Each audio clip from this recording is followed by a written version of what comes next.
Today, I am here to support House Bill 6909, but I am also testifying and asking for the Latinx word not be used in any government-official documents.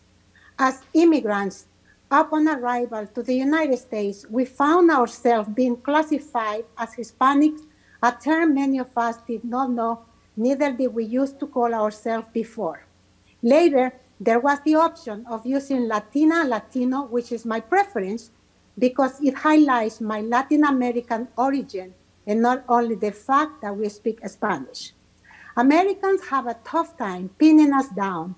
We have been branded with label after label, each tag trying but failing to sum up in a single word the 60 million of us with Latin American and Caribbean ancestry who have made a home here. In just a half century, appellations have been applied like stickers. First, we were Hispanics, then Latino, and lately Latinx. Domingo Garcia, president of the League of United Latin American Citizens, LULC, the largest and oldest Hispanic membership organization in the United States, announced the group's decision to drop Latinx from its official communications because it is so unliked by most Latinos, he stated. LULAC, L-U-L-A-C, always represents Jose and Maria on Main Street in the barrio, and we need to make sure we talk to them the way we talk to each other.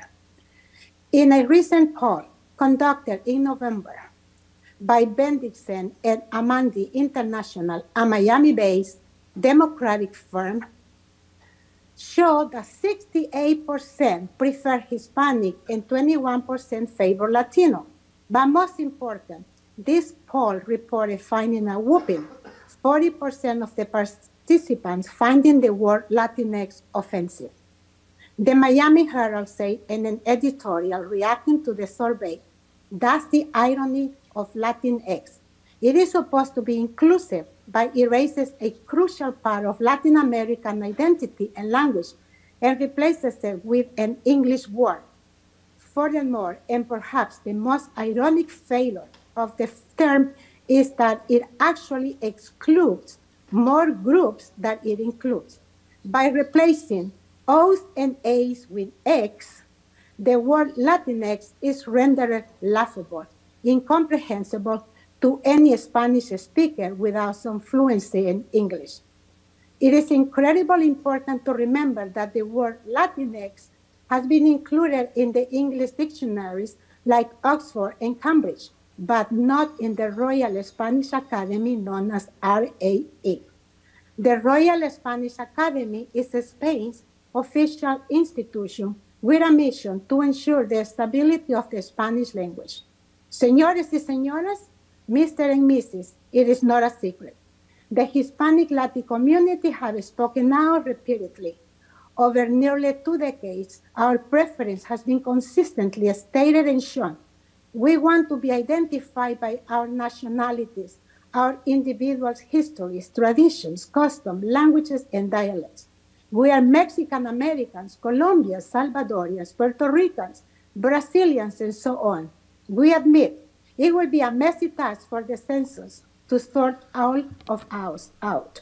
It will confuse the media, which already have enough difficulty differentiating between ethnicities, and it will be unproductive for ethnic and racial movements that depend on unity and numbers.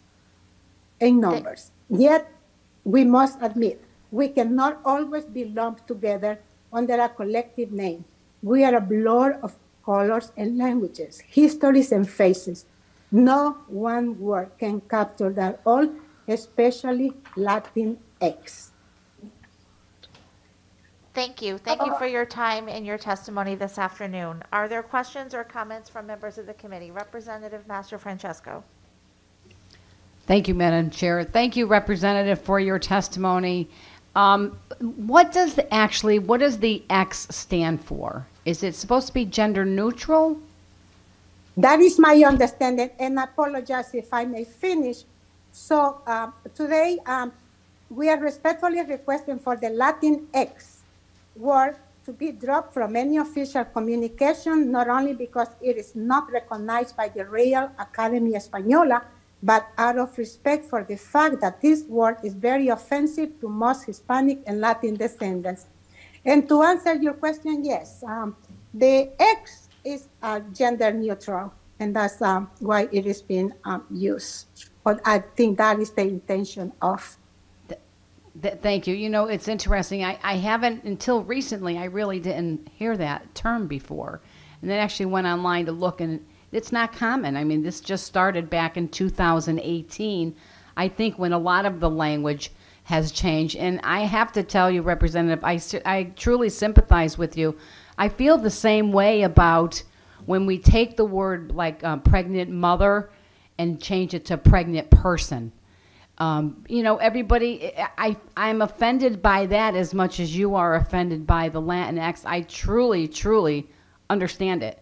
And really didn't know this, that it was just somewhat new, starting in 2018. So I sympathize with you. I certainly understand it. Like I said, you know, everybody gets offensive on certain things. I'm offended that I'm no longer a mother and that I have to, you know, and I totally get it, and I appreciate it. Thank you so much for your testimony. Thank you for Madam your Chair. understanding.